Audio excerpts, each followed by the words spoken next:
Bom dia, boa tarde, boa noite. Aqui é o professor Michael de Filosofia. Vocês são a turma do segundo ano.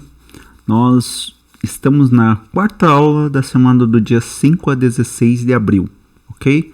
E nós hoje vamos ver sobre o filósofo Immanuel Kant.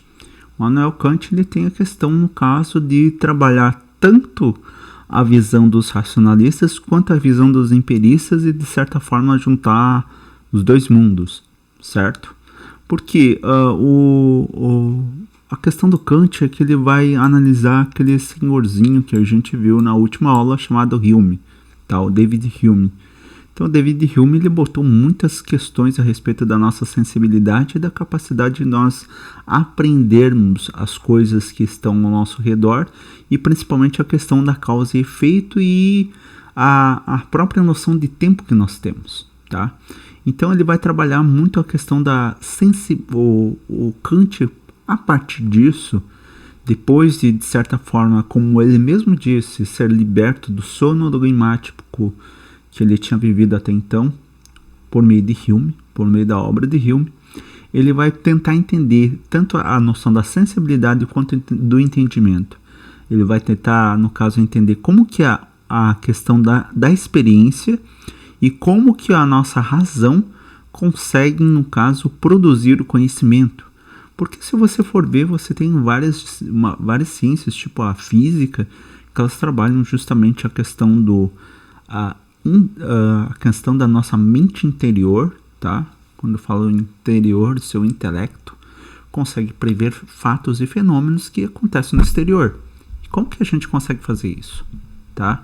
Então ele meio que se pergunta a respeito disso, ele meio que tenta explicar como essa coisa funciona, porque ele vê o seguinte, que a física, as outras ciências empíricas, elas estão, no caso, possibilitando que o ser humano possa entender melhor a realidade. Tá, mas como que isso é possível? Então ele precisa entender isso, por isso que ele cria o que a gente chama de idealismo transcendental, tá? Então ele é um idealismo que, de certa forma, vai ser agnóstico. Ou seja, ele não vai acreditar definitivamente que existem elementos tipo até Deus, o mundo exterior, tá? Por incrível que pareça. Então ele não vai acreditar nessas coisas em si, mas ele vai acreditar que existem os fenômenos de um lado, tá? O que a gente consegue aprender com os nossos sentidos, e do outro lado nós vamos ter a coisa em si que nós não conseguimos entender, nós não conseguimos compreender, porque nós somos limitados pelos nossos sentidos e pelas nossas capacidades racionais. Porque um dos problemas que o próprio Hume propôs a Kant é o fato de que como nós podemos ter certeza do mundo exterior? O que nos dá certeza do mundo exterior? E fora que, como que nós percebemos esse mundo exterior, tá? Então, o Kant ele vai trabalhar com duas categorias, que é o a priori e o a posteriori. Então, o a priori é aquilo que nós conseguimos aprender da realidade sem necessariamente termos uma experiência direta com ela, tá? Então ele vai colocar coisas tipo tempo, espaço, são coisas a priori para ele. Porque, por exemplo, como que você nota a passagem do tempo? Você nota a passagem do tempo justamente porque você vê certos fenômenos acontecendo ao seu redor. E você consegue marcar esses eventos, tá? Tipo, como que você sabe que amanheceu? Porque o sol está aparecendo. Estava à noite e agora está começando a clarear o dia, e a gente a lua começa a sumir e aparece o sol. Então você consegue ver a passagem do tempo através de certos fenômenos, através de certas coisas que estão acontecendo ao teu redor, tá? Mas só que você pressupõe isso a todo tempo. Como que você sabe que vocês têm que acordar amanhã de manhã para ir para a escola? Entendeu? Como que você sabe isso? Simplesmente você tem essa noção do tempo, ela acontece sem necessariamente você precisar, de certa forma, ter essa experiência. Você não precisa saber que, por exemplo, você tem que acordar às 6 da manhã para ir para a escola. Você não precisa disso, por exemplo, você não precisa acordar às 6 da manhã para você saber que tem que acordar às 6 da manhã. Você consegue, no caso, de certa forma, prever a questão da passagem do tempo, você consegue se antecipar a isso. É por isso que você não vai dormir, tipo, sei lá, 5 da manhã, ok? Porque senão você dormiria só 1 hora e muitos de vocês começam a cochilar com uma desgraça na sala de aula, ok? Aí que tá essa questão. E fora que até mesmo o espaço. Para o Kant, a questão de que nós conseguimos entender que existe um mundo exterior é porque nós entendemos que há um mundo exterior sem necessariamente termos a experiência do mundo exterior. É bizarro, né? Mas acontece que, para o Kant, esse fenômeno ocorre porque nós precisamos entender que existe um mundo exterior. Sabe quando os bebês começam a brincar com a própria mão, olhar o pé, olhar assim o rosto das pessoas, eles começam a se diferenciar do ambiente. O teu cérebro leva um tempão para se diferenciar do ambiente, sabia? É por isso que os bebês eles precisam de tempo e eles nascem bem, de certa forma, bem lerdinhos perto dos outros mamíferos que tem por aí. Uma zebrinha, ela nasce andando, cara. Ela já nasce galopando, trotando. Um bebê humano, ele nasce babando, no máximo, chorando pra caramba e cagando pra caramba. Então acontece justamente o fato de que isso ocorre porque o teu cérebro ele precisa levar um tempão para se diferenciar do ambiente, tá? O teu corpo, o que você é, você precisa se diferenciar primeiro do ambiente. Aí que começa a ciência pro Kant, por causa desses elementos básicos, tá? E aí ele vem com essa questão justamente que existe essa relação do espaço-tempo, que para ele é muito importante. Você vê na física, e a questão do espaço-tempo não poder ser conhecido pela experiência, mas que eles são intuições, são a chave para a gente entender a teoria do Kant. E de como que ele diferencia essa questão do que nós conseguimos entender a partir dos fenômenos, mas de certa forma esses fenômenos eles podem ser compreendidos sem necessariamente haver a experiência. É isso que nós temos na física. É os chamados juízos sintéticos a priori na obra de Kant. Tá? Os juízos sintéticos a priori são juízos, ou seja, são noções que você consegue ter da realidade, tá? Que é o a priori, sem necessariamente ter essa experiência, tá? E ainda por cima você consegue, no caso, instrumentalizá-los para fazer outras coisas. É, por exemplo, você calcular a velocidade média, né? Distância vezes tempo, né? Distância dividido pelo tempo. Pois é. Então, essa noção do espaço-tempo para ele é muito importante e como isso, no caso, afeta a compreensão da ciência. Lembra lá do Newton que vocês estudam? Então, até tem um esqueminha aqui que explica legal. E ele começa falando o seguinte, ó. Então, uma coisa aparece no espaço e no tempo apenas na medida em que é sentida pela mente. Os conceitos só se aplicam às coisas na medida em que são sentidos pela mente.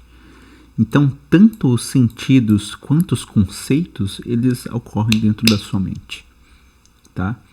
Tanto a experiência, por exemplo, de você ver a passagem do tempo, quanto a noção do tempo, são coisas que ocorrem na tua mente, tá? Então, ele vai negar toda aquela noção que você tinha lá do John Locke, que dizia que há somente uma folha em branco. Mas ao contrário, ele diz que existem elementos básicos que você tem que compreender para você ter uma noção a respeito da realidade, que são o espaço-tempo. E eles são conceitos que existem já que se formam dentro da sua mente e que são necessários para você conhecer qualquer coisa. Então, são os conceitos que você tem lá, essas noções que você tem lá na sua mente, que te ajudam a compreender coisas como o próprio espaço-tempo, tá? E aí, acontece que essa questão impossibilita o fato de nós conhecermos a coisa em si, ou seja, aquilo que ele chama de coisa em si, o nômenon, que é de certa forma a realidade em si, o que existe de fato. nós conseguimos, a partir dos nossos sentidos, ter em contato com uma certa realidade, mas essa realidade, de certa forma, é muito mais formulada na nossa mente do que propriamente de um contato real com ela de fato, tá? Então, a nossa noção é muito limitada. As coisas em si são incognoscíveis.